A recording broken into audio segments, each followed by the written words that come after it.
하나님의 말씀을 보겠습니다. 성경 봉독은 사도행전 8장 1절부터 이렇게 되어 있는데 2장부터 8장까지 주요한 내용들을 쭉 이렇게 나열했습니다. 같이 보겠습니다. 사도행전 8장 1절을 대표로 합니다. 하나님의 말씀을 보겠습니다. 좀 글씨가 작지만은 한번 보겠습니다. 2장 14절부터 시작. 베드로가 11사도와 함께 서서 소리를 높여 이르되 유대인들과 예루살렘에 사는 모든 사람들아, 이 일을 너희로 알게 할 것이니 내 말에 귀를 기울이라. 그런즉 이스라엘 온 집은 확실히 알지니 너희가 십자가에 못 박은 이 예수를 하나님이 주와 그리스도가 되게 하셨느니라 하니라. 그들이 이 말을 듣고 마음에 찔려 베드로와 다른 사도들에게 물어 이르되 형제들아, 우리가 어찌할꼬 하거늘. 베드로가 이르되 너희가 회개하여 각각 예수 그리스도 이름으로 세례를 받고 죄사함을 받으라. 그리하면 성령을 선물로 받으리니 스데반이 지혜와 성령으로 말함을 그들이 능히 당하지 못하여 그들이 이 말을 듣고 마음에 찔려 그를 향하여 이를 갈거늘. 그들이 돌로 스데반을 치니 스데반이 부르짖어 이르되 주 예수여, 내 영혼을 받으시옵소서 하고 무릎을 꿇고 크게 불러 이르되 주여, 이 죄를 그들에게 돌리지 마옵소서. 이 말을 하고 자니라. 사울은 그가 죽임을 당함을 마땅히 여기더라. 그날에 예루살렘에 있는 교회에 큰 박해가 있어 사도 외에는 다 유대와 사마리아 모든 땅으로 흩어지니라. 아멘. 사도행전 8장 1절이 마지막 절인데 스데반이 순교당하는 이 말씀 장면입니다. 이 말씀을 중심으로 스데반의 순교와 복음 전도라는 제목으로 함께 은혜를 나누겠습니다. 초대교회 7 집사 중에 한 분이었던 그 스데반 집사가 예루살렘에서 복음을 전도하는데 복음을 전도가 유대인들이 간악한 관계로 말미암아 이 스데반 집사가 순교를 당하는 것입니다. 이 말씀을 함께 나누면서 우리도 정말로 초대교회 신앙생활한 그 신앙의 그 선조들의 모습을 본받고 정말로 복음을 전하는 우리 모두가 되시기를 바랍니다. 2장 10절 14절의 말씀을 다시 한번 보면은 베드로가 11사도와 함께 서서 소리를 높여 이르되 유대인들과 예루살렘에 사는 모든 사람들아, 이 일을 너희로 알게 할 것이니 내 말에 귀를 기울이라. 때가 제3시니 너희 생각과 같이 이 사람들이 취한 것이 아니라 라고 말씀했습니다. 오순절날 마가 다락방에서 성령이 임함으로 말미암아 예수님의 수많은 제자들이 성령 충만을 입게 되었던 것입니다. 그래서 예수님이 이 땅에 40일을 계시다가 부활하신 후에 감람산에서 승천을 하시고 너희들은 약속하신 성령을 기다리라. 내가 승천해서 성령을 너에게 보내주시리라 말씀하셨던 그 약속을 붙들고 마가의 다락방에서 간절히 기도하던 이 모든 사도들과 제자들이 성령 충만함을 입게 되었던 것입니다. 그래서 성령 충만함을 입자 그 담대함으로 말미암아 예루살렘 사거리에 나가서 죽기를 각오하고 그 용기로 말미암아 그 말씀을 전하지 않고는 견딜 수가 없는 그 성령 충만함을 입고서 그 사거리에 나가서 이 복음을 전거했던 것입니다. 그러자 그동안 두려워서 숨어서 지내던 제자들이 전부 다 같이 일심으로 성령 충만함으로 말미암아 이 복음을 전하게 된 것입니다. 그래서 때가 제3신이 그렇습니다. 유대인의 때와 우리 때가 조금 다른데 6시간 차이가 납니다. 그래서 제3시라 하면은 우리나라 시간으로 하면 9시를 말하는 것입니다. 9시, 아침 9시에 그 유대인들은 술을 먹지 않습니다. 그런데 여기 보면 유대인 것들이 너희 생각과 같이 이 사람들이 취한 것이 아니다. 성령에 취한 것이지 이 술에 취한 것이 아니다 이 말입니다.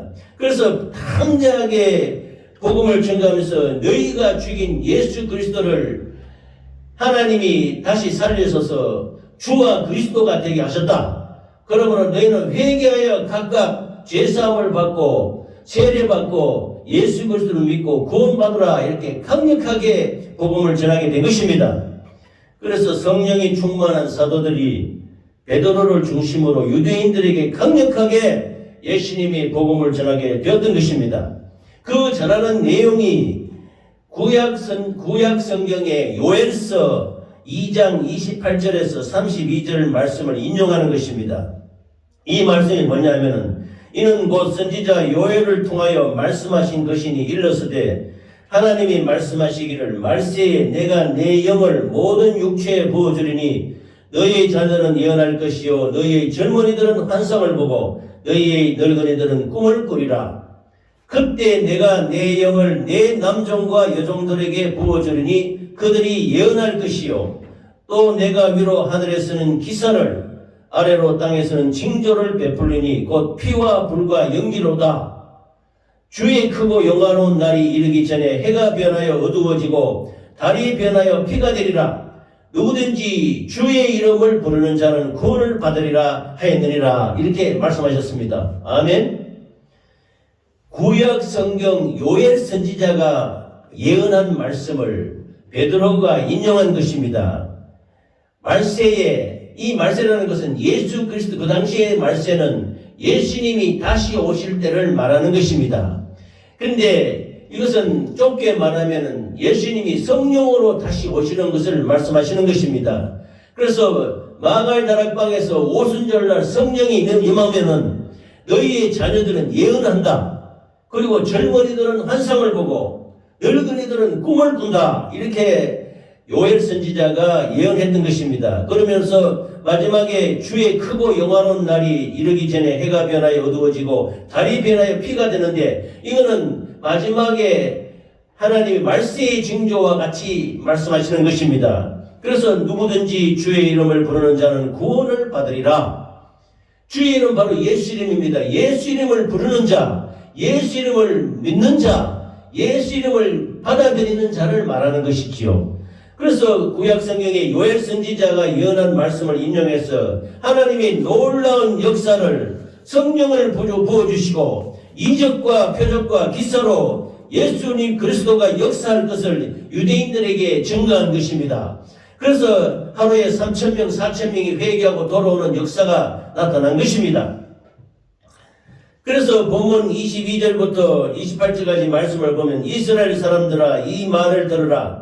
너희도 아는 바와 같이 하나님께서 나사렛 예수로 큰 권능과 기사와 표적을 너희 가운데 베푸사 너희 앞에서 그를 증언하셨느니라.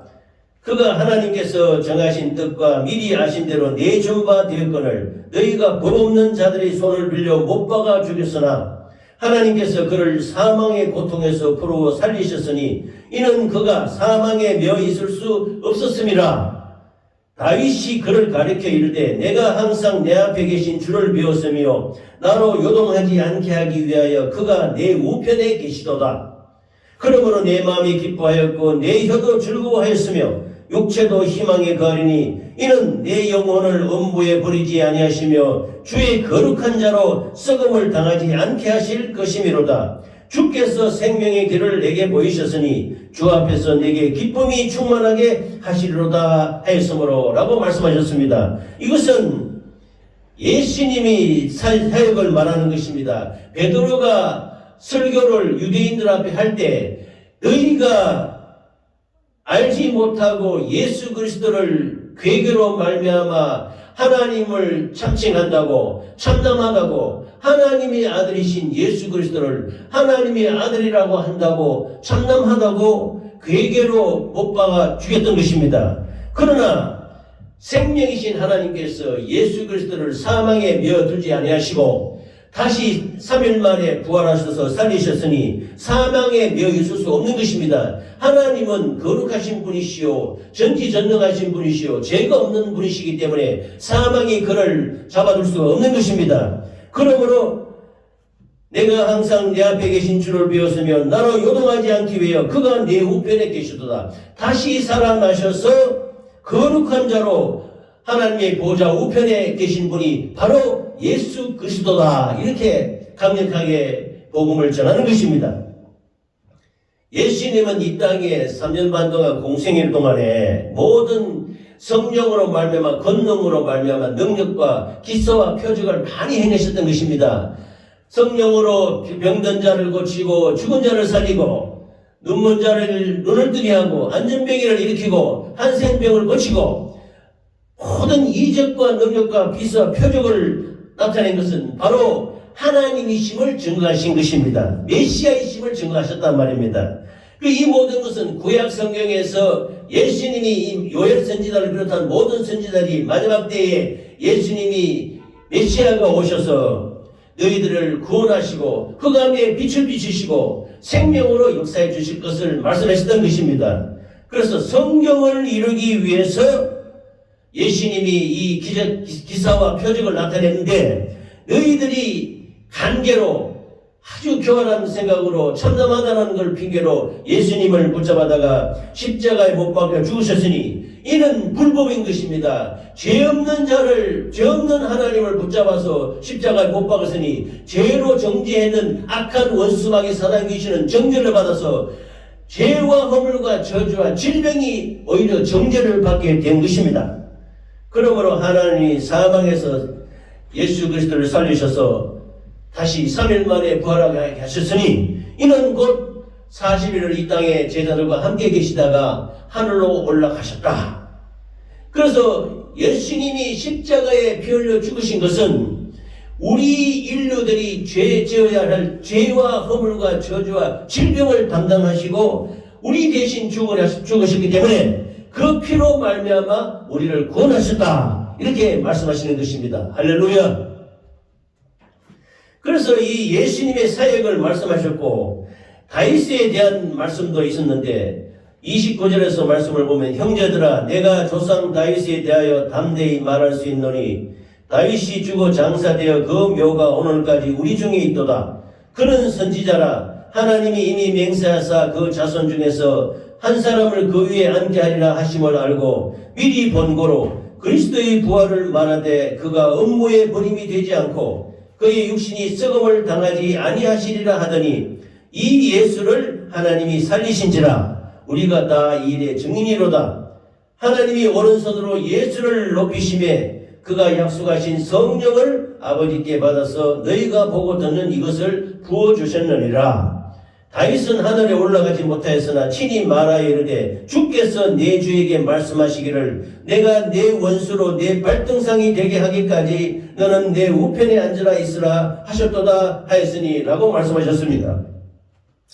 다윗은 시편에 많은 말씀이 기록한 기도가 다윗의 기도입니다. 다윗이 선지자로 활동한 것은 아니지만 이 본문 말씀에 다윗을 선지자로 말한 것은 시편의 모든 예수님에 대해서 말씀하시고 시편에 예언적으로 말씀하신 기도가 있는 것입니다. 그래서 다윗을 선지자 다윗이라 했고 그 다윗의 후손을 예수 그리스도라 이렇게 말씀하시는 것입니다. 마태복음 1장에도 다윗의 자손 예수 그리스도의 세계라 이렇게 시작하지 않습니까? 그래서 다윗을 가장 유대의 백성들은 참 존경하고 훌륭한 왕으로서 선지자로서 받들고 있는 것입니다. 그래서 다윗의 후손 예수 그리스도 이렇게 말씀하시는 것입니다. 그래서 예수님이 오셔가지고 선지자 하며 모든 죄와 허물과 저주와 질병을 담당하시고 십자가에서 피 흘려 죽으심으로 말미암아 3일 만에 예수님을 다시 부활하시게 하셨다. 그래서 너희들이 보고 듣는 이 성령을 우리에게 부어주셔서 이 성령으로 말미암아 예수를 증거하신다라고 말씀하시는 것입니다. 그래서 예수님은 우리에게 성령을 보내주시고 예수님은 하늘 보좌 우편에 앉아 계시는 것입니다. 심판주로 앉아 계시는 것입니다. 할렐루야. 그러므로 우리가 말씀하는 이 성령으로 말미암아 예수님을 증거하게 되셨다. 이렇게 본문은 말씀하고 있는 것입니다. 36절 보면은 그런즉 이스라엘 온 집은 확실히 알지니 너희가 십자가에 못 박은 이 예수를 하나님이 주와 그리스도가 되게 하셨느니라 이렇게 말씀하셨습니다.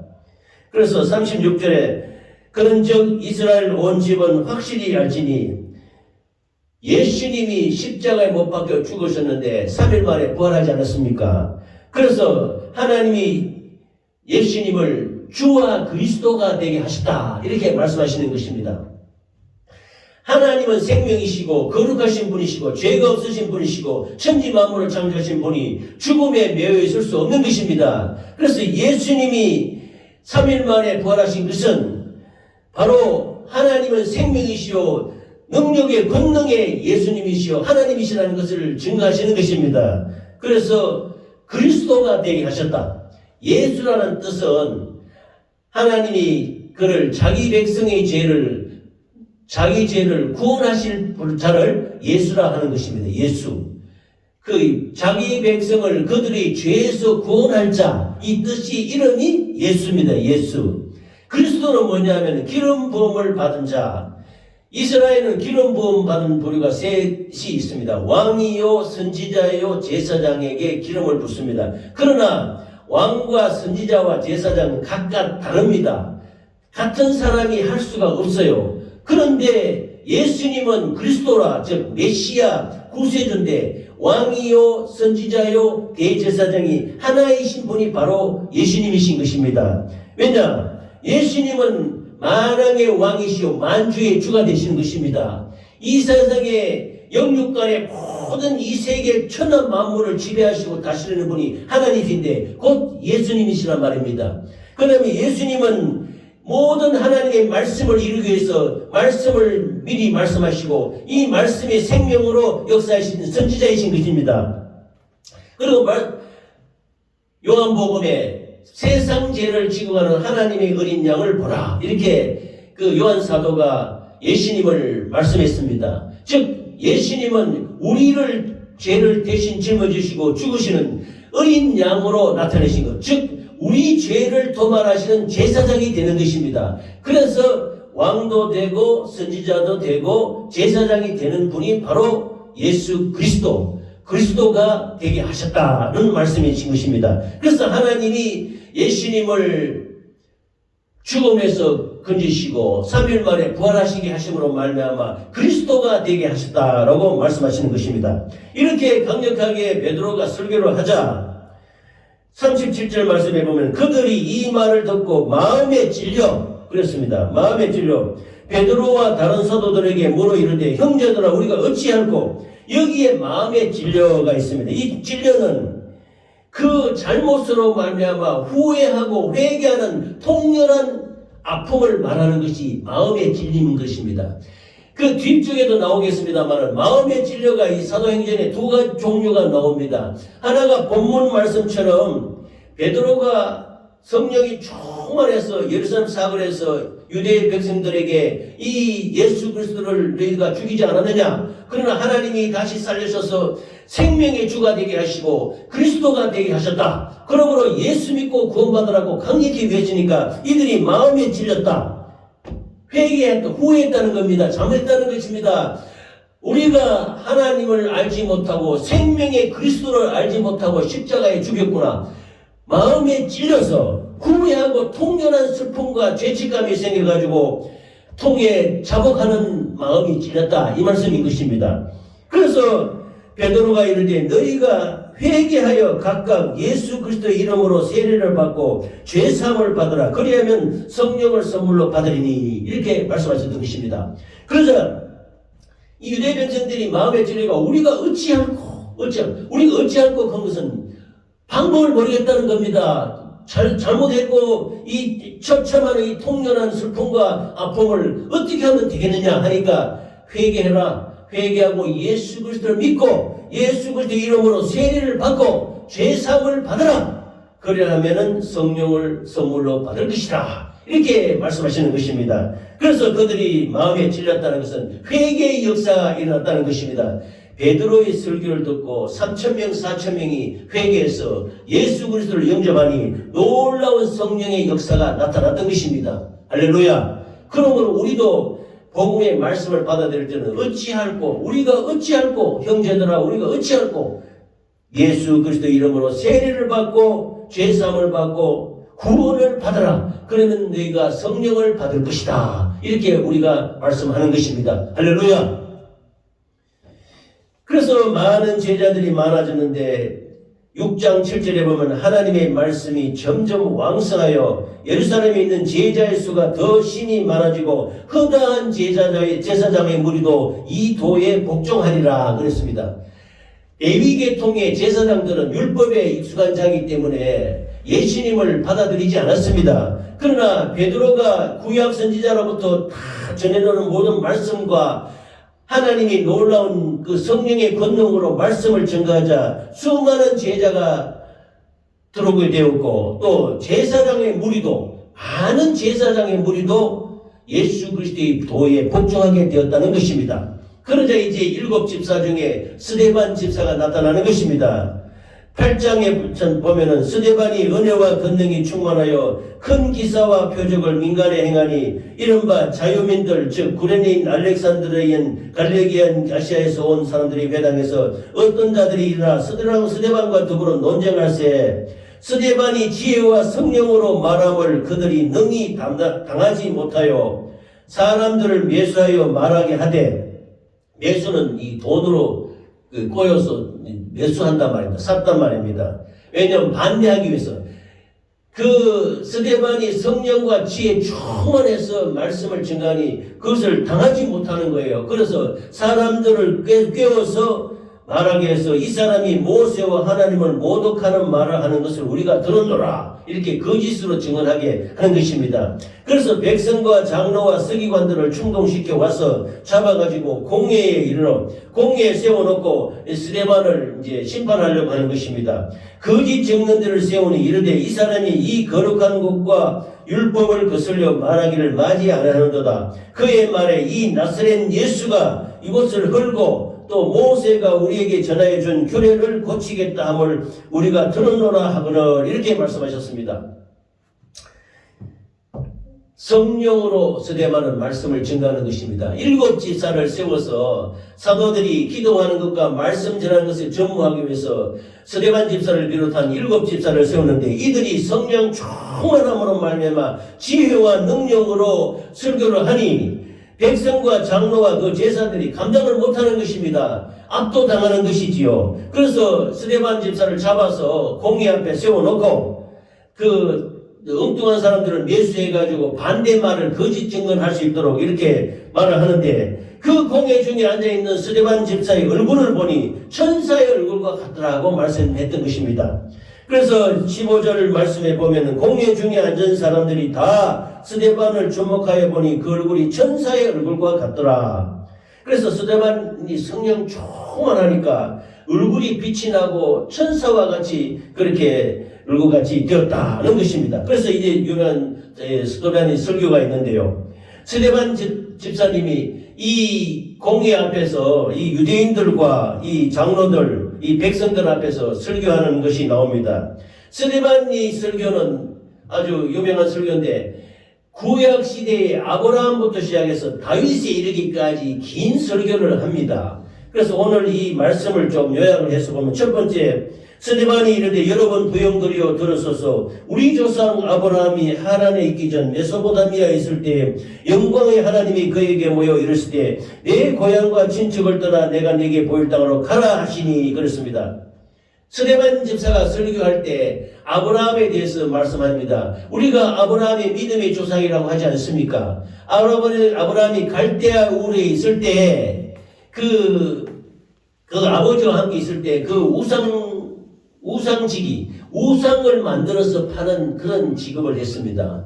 거기서 하나님이 아브라함을 택해서 본토 친척 아비집을 떠나 내가 네게 지시할 땅으로 가라. 그래서 갈대아 우르에 떠나서 그 가나안 땅으로 오게 되는 것입니다. 그래서 본토 친척 아비집을 떠나서 아브라함을 믿음의 조상으로 세우고 그 갈대아 사람의 땅을 떠나서 하란에 거하다가 그의 아버지가 죽음에 하나님이 그를 거기서 지금 사는 이 땅으로 옮기셨느니라. 가나안 땅으로 아브라함을 옮겼단 말입니다. 그때까지도 아브라함에게는 땅이 없었어요. 자기 고향 본토 친척이 있을 때는 갈대아 우르의 이 땅에 있는 그 장사를 하면서 살고 있었는데, 하나님이 본토 친척 아비를 떠나라 했기 때문에 그 자기 조카 롯을 데리고 모든 그 가족들을 다 데리고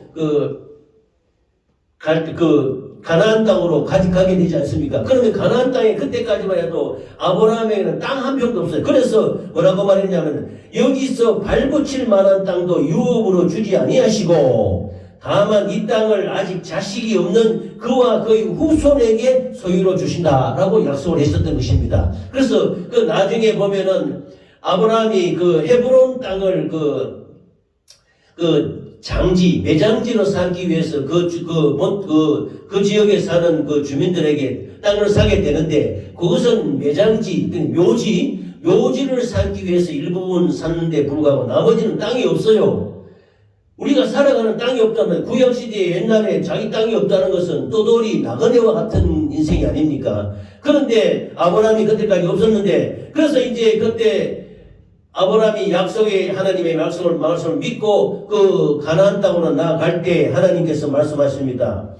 그 후손이 다른 땅에서 나그네가 되리니 그 땅 사람들이 종으로 삼아 400년 동안을 괴롭게 하리라. 애굽에 가게 되겠다는 말씀입니다. 아브라함이 하나님께 제사하는데 다른 거는 다 쪼개어서 하나님께 제사를 드립니다. 그런데 작은 비둘기 한 마리를 쪼개지 않고 제사 드리잖아요. 그래서 그 제사가 표면적으로는 그렇게 해서 제사가 상달되지 않았고 연기가 났다고 하는데, 결국은 하나님이 아무 땅과 기업이 없던 아브라함을 애굽 땅으로 보내셔서 그 후손들이 창대하게 번성할 수 있도록 하는 과정인 것입니다. 그래서 그 후손이 다른 땅에서 나그네가 되리니 그 땅 사람들이 종으로 삼아 400년 동안을 괴롭게 하리라 하시고 했습니다. 그 이후에 하나님께서 종 삼은 나라를 내가 심판하리니 그 후에 그들이 나와서 이곳에서 나를 섬기리라 하시고, 할례의 언약을 아브라함에게 주셨더니 그가 이삭을 낳아 8해 만에 할례를 행하고 이삭이 야곱이 우리 12조상을 낳으니라, 이렇게 말씀하셨던 것입니다. 그래서 아브라함과 이삭과 야곱의 대를 이어서 그 가나안 열경에 살던 그 자손들이 애굽으로 들어가게 되는데, 애굽에 들어가게 되는 것이 요셉으로 말미암아 그렇습니다. 야곱의 11째 아들인 요셉은 어릴 때부터 아주 꿈으로 말미암아 하나님이 많이 가르쳐 주시고 이렇게 해서 다른 형제에게 좀 미움을 받았어요. 그래서 우리들이 잘 아는 요셉이 야곱의 11째 아들로서 미움을 받아가지고 이 다른 형제의 미움을 받아가지고 애굽의 종으로 팔려가게 되는 것입니다. 요셉이 시기당하여 애굽에 팔았더니 하나님이 그와 함께 계셔 그 모든 환난에서 건져내사 애굽왕 바로 앞에서 은총과 지혜를 주심에 바로가 그를 애굽과 자기 온 집의 통치자로 세우느니라. 이 요셉이 꿈을 해석을 잘해서 이 애굽 나라의 총리가 되는 것입니다. 그래서 7년 흉년을 대비한 아주 지혜로운 정책을 잘 펼치는 총리가 되었던 것입니다. 그런데 그때 애굽과 가나안 온 땅에 흉년이 들어 큰 환란이 있을세 우리 조상들이 양식이 없는지라 야곱이 애굽에 곡식이 있다는 말을 듣고 먼저 우리 조상들을 보내고 또 제차 보내매 요셉이 자기 형제들에게 알려지게 되고 또 요셉의 친족이 바로에게 드러나게 되니라. 요셉이 사람을 보내어 그의 아버지 야곱과 온 친족 75사람을 청하였더니 야곱이 애굽으로 내려가 자기와 우리 조상들이 거기서 죽고 세겜으로 옮겨져 아브라함이 세겜 하모리 자손에서 언어로 값주고 산 무덤에 장사되니라 했습니다. 요셉이 이름이 다른 자식을 더하게 된다는 이런 뜻이 있습니다. 그래서 결국은 하나님의 놀라운 섭리를 이루기 위해서 그 야곱의 12 부족들이 전부 애굽으로 들어가게 되는 것입니다. 이것은 하나님이 아브라함에게 약속하신 네 후손이 애굽의 종살이 430년 동안 종살이 하는데 거기에서 창대한 민족이 될 것이다 하는 것을 이루기 위한 것입니다. 그래서 야곱이 그 자녀들을 다 데리고 여기는 75명으로 나오는데 원래 다른 성경에는 70명으로도 나오기도 합니다. 이것은 그 애굽으로 가서 요셉이 그 제사장의 딸과 결혼해서 그 아들 둘을 낳고 손자들도 3명을 더 낳아요. 그래서 그 모두 합쳐서 75명이 되는 것입니다. 그래서 그 세겜으로 옮겨진 아브라함이 세겜 하몰의 자손에게서 언어로 값지고 산 무덤이 장사되는 이것이 헤브론입니다. 하나님이 아브라함에게 약속하신 때가 가까움에 이스라엘 백성이 애굽에서 번성하여 많아졌더니 요셉을 알지 못하는 새 임금이 애굽 왕위에 오르매 그가 우리 족속에게 교활한 방법을 써서 조상들을 괴롭게 하여 그 어린아이들을 내버려 살지 못하게 하세요. 요셉이 그 총리로 있을 동안에 그 성경학자들이 비교하면 요셉이 110세까지 살았어요. 그런데 그 이후에 한 150년 동안까지는 그 애굽에서 이스라엘 백성들이 핍박을 받지 않고 살았는데 그 이후에 숫자가 많아져서 요셉을 알지 못하는 왕이 그 이후에 나지 않습니까? 그 요셉을 알지 못하는 왕이 이스라엘 백성들이 숫자가 많아지니까 이제 핍박을 가하게 되는 거예요. 그래서 아주 교활한 방법으로 그 애굽의 그 성을 짓기 위해서 람세스라 이런 성을 건축하기 위해서 이스라엘 백성들의 벽돌 굽기가 하고 이런 집 이기기 이런 그 아주 고역한 그 힘든 일을 이스라엘 백성들이 시켰던 것입니다. 그래서 우리 족속에게 교활한 방법을 써서 조상들을 괴롭게 하여 그 어린아이들을 내버려 살지 못해. 그래서 어떻게 심지어 남자가 태어나면은 죽게 만들고 이렇게 아주 못된 짓을 했던 것입니다. 그래서 했지만은 그 하나님이 산파들에게 은혜를 베풀어서 이스라엘 민족이 창대케 되는 역사가 나타났던 것입니다. 할렐루야. 그래서 나중에 모세가 태어나는데 이제 구원주 모세가 태어났다는 것입니다. 이 모든 것은 이제 지금 스데반이 설교로 말하는 것입니다. 그때 모세가 났는데 하나님 보시기에 아름다운지라 아름답다는 것은 아주 참 인정받게 하고 훌륭하게 앞으로 잘 성장해서 하나님 역사를 이룰 자라는 것입니다. 그의 아버지의 집에서 3달 동안 길리더니 버려진 후에 바로의 딸이 그를 데려다가 자기 아들로 기르매 모세가 애굽 사람의 모든 지혜를 배워 그의 말과 하는 일이 능하더라. 나이가 40이 되매 그 형제 이스라엘 자손을 돌볼 생각이 나더니 한 사람이 원통한 일 당함을 보고 보호하여 압제받는 자를 위하여 원수를 갚아 애굽 사람을 쳐죽이니라. 모세가 공주의 딸이 되는 거예요. 공주의 아들이 되는 거예요. 바로의 딸 그 공주의 아들로 돼서 물에서 거졌다는 뜻으로 모세라는 이름을 갖게 되는데 그 모세가 애굽의 모든 그 학식과 무술을 다 배워서 그걸 익히게 되는데 이 다른 사람이 애굽의 간역자가 이 이스라엘 백성들을 핍박하고 압제하는 것을 보고 그를 쳐 죽입니다. 그래서 이 바로에게 들통날까 싶어 해서 모세가 도망가는 거예요. 미디안 땅으로 도망가서 거기서 보면은 모세가 이 말 때문에 도주하여 미디안 땅에서 나그네가 되어서 거기서 아들 결혼을 해가지고 결혼해서 아들 둘을 낳는 것입니다. 40년이 참에 천사가 시내산 광야 가시나무 들기 불꽃 가운데서 그에게 보이거늘 모세가 그 광경을 보고 놀랍게 여겨 알아보려고 가까이 가니 주의 소리가 있어 나는 네 조상의 하나님 즉 아브라함과 이삭과 야곱의 하나님이라 하신대. 떨기나무 불꽃 가운데서 천사로 말미암아 하나님이 나타나셔서 모세를 부르시는 것입니다. 모세야 내 여기에 선 것은 거룩하니 내 발에 신을 벗어라. 그래서 신을 벗고 너희 서 있는 곳은 거룩한 땅이니라. 내 백성이 애굽에서 괴로움 받음을 내가 확실히 보고 그 탄식하는 소리를 듣고 그들을 구원하려고 내려왔느니 이제 내가 너를 애굽으로 보내리라 하시니라. 이렇게 말씀하셨습니다. 그래서 이 모세로 말미암아 이스라엘 백성들이 구원을 받아서 그 과정이 나오는 과정에 보면 10가지의 재앙이 일어나는 것입니다.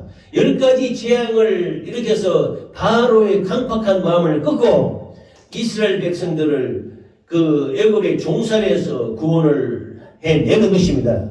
그래서 이 모세가 나오면서 이 말씀하시기를 이스라엘 자손에 대하여 하나님이 너희 형제 가운데서 나와 같은 선지자를 세우리라 하던 자가 곧 이 모세라 이렇게 말씀하셨습니다. 그래서 이 나와 같은 선지자를 세우리라 이렇게 예표처럼 말하는 분이 바로 예수 그리스도이십니다. 모세와 같은 선지자를 이후에 세울 것이다 라고 말하는데, 그는 이스라엘 백성들이 잘 알고 있는 것은 이 예수 그리스도가 모세와 같은 선지자라고 말하는 것입니다. 그래서 시내산에서 말하던 그 천사와 우리 조상들과 함께 광야 교회에 있었고 또 살아있는 말씀을 받아 우리에게 주던 자가 이 사람 곧 모세라 했습니다.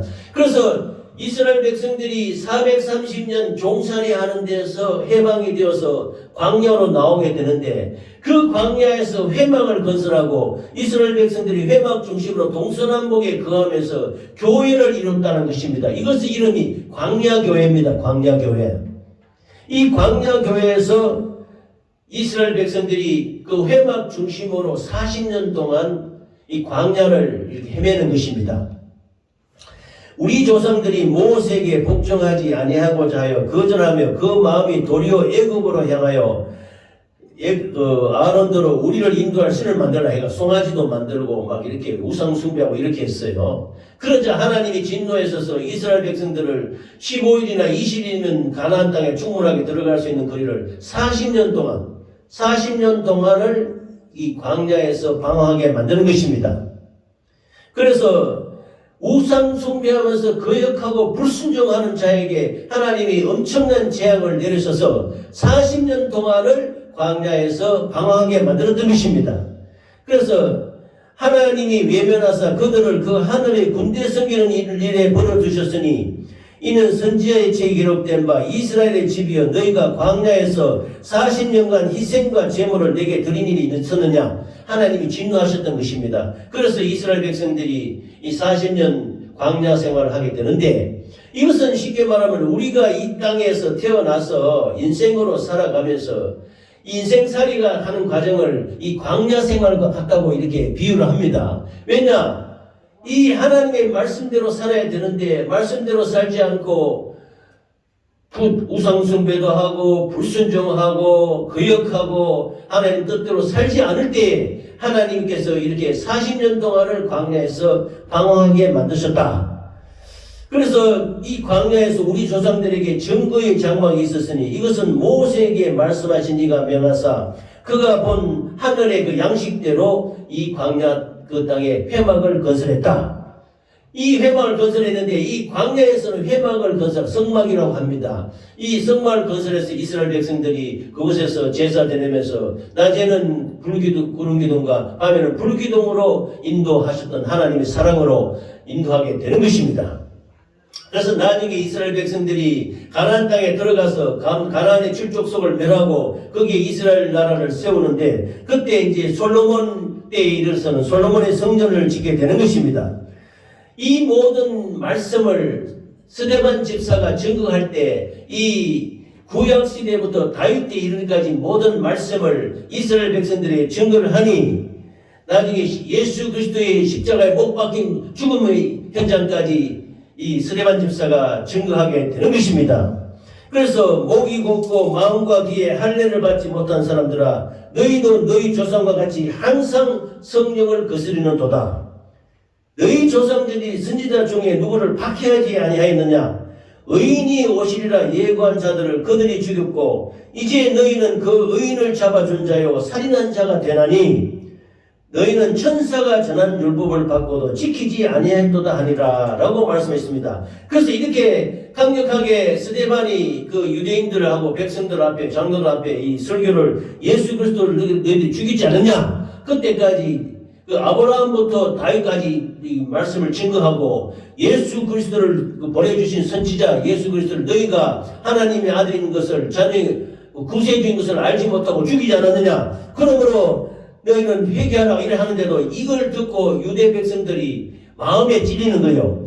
앞전에 나오는 베드로가 설교할 때 마음에 찔리는 것은 그 아픔으로 그 책임으로 통례하면서 간절하게 회개의 마음에 찔리는 것인데, 두 번째 나오는 그들이 이 말을 듣고 마음에 찔려 그를 향하여 이를 갈거늘 그렇습니다. 이를 부득부득 갈면서 마음에 찔렸다는 것입니다. 이것은 화가 났다는 겁니다. 분노했다는 것입니다. 그러게 첫 번째 베드로 설교 때 유대 백성들이 회개하고 돌아온 것은, 마음에 찔린 것은 진실로 후회하고 회개하면서 통례 자복하면서 마음에 찔리는 것이고, 두 번째 나오는 스데반 집사가 순교할 때에 이 마음에 찔리는 것은 그 말을 듣고 보니까 분노하고 화가 나가지고 죽여야 되겠다고 이를 부득부득 갈았다는 것입니다.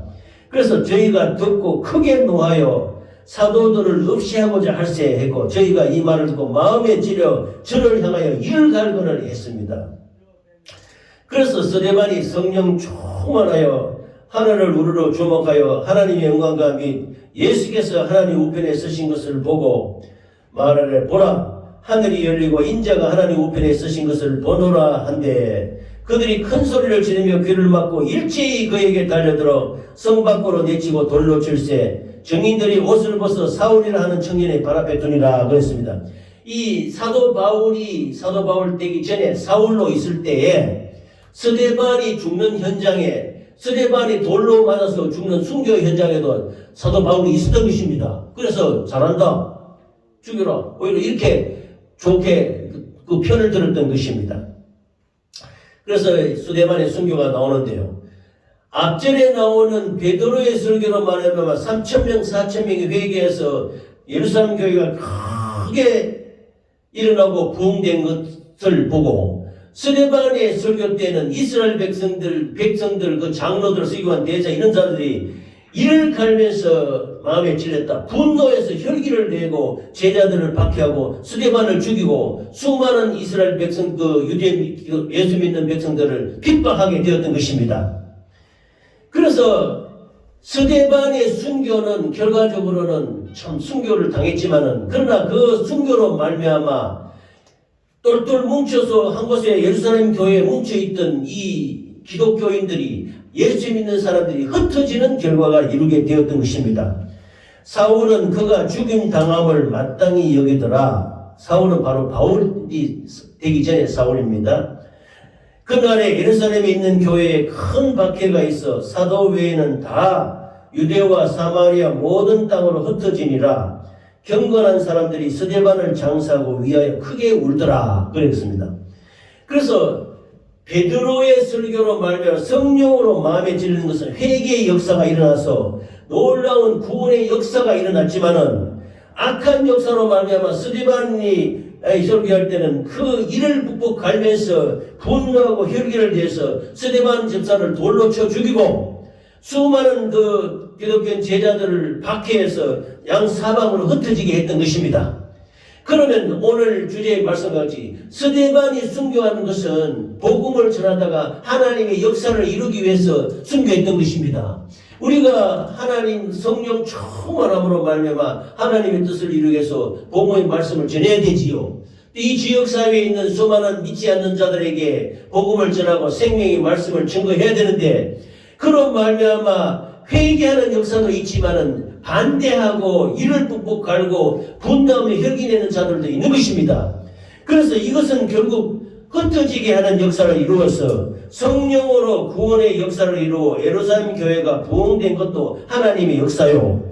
유대인이 분노와 혈기로 악한 역사로 말미암아 마음에 찔리게 하여 핍박하게 되는 것도 복음이 편만이 흩어지게 하는, 전도하게 하는 역사를 이룬 것도 하나님의 구원의 역사를 이루는 하나의 계기가 되었다고 보는 것입니다.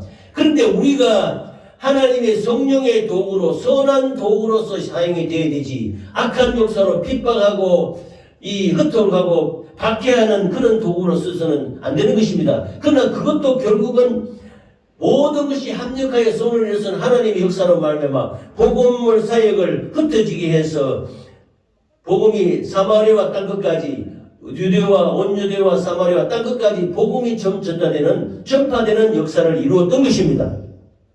악한 역사로 말미암아 복음을 대적하고 핍박하여 도리어 성도들을 흩어지게 하여 복음을 편만히 증거하는 역할도 결국에는 하나님의 뜻을 이루는 계기가 되었다고 말할 수 있는 것입니다. 이 흩어진 이 기독교 유대 백성들, 하나님을 믿는 백성들이 예루살렘과 온 유대와 사마리아 땅끝까지 이르러 복음을 증가하니 이 복음이 세계 만방으로 퍼져가는 계기가 되었던 것입니다. 할렐루야. 그러므로 우리가 악한 일의 도구가 되지 말고 선한 일의 도구가 되어 예수님께 쓰임받는 저와 여러분이 되시기를 예수 이름으로 축원합니다. 할렐루야.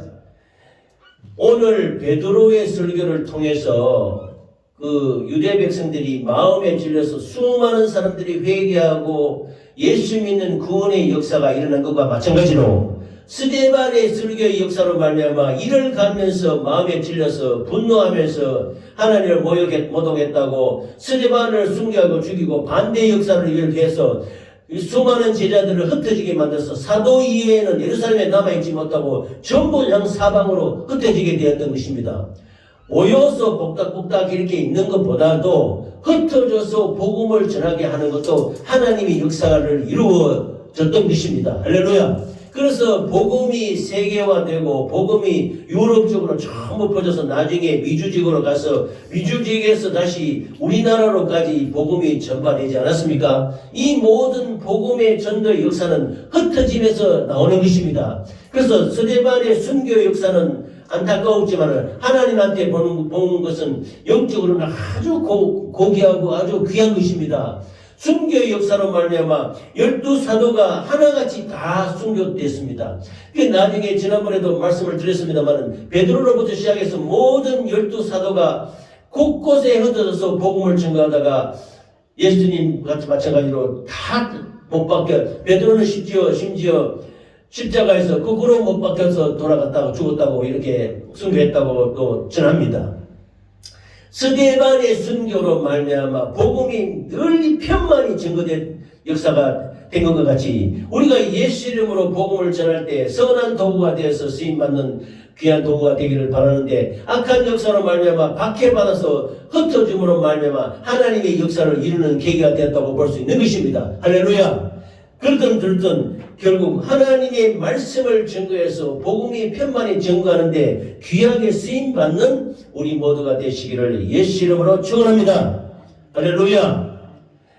우리가 말씀을 들고 가만히 있으면 안 돼요. 이 말씀을 들고 나가서 복음을 전해야 되는 것입니다. 이 말씀을 들고 생명의 도를 전해야 되는 것입니다. 전하는 자에게 받아들이는 자도 있지만은 비판하고 판단하고 이렇게 대적하는 자들도 많이 있습니다. 우리의 말씀을 듣고 이렇게 하든 저렇게 하든 하나님의 역사를 이루는 귀한 하나님께 쓰임받는 도구가 되시기를 하나님께 쓰임받는 귀한 우리 모두가 되시기를 예수 이름으로 축원합니다.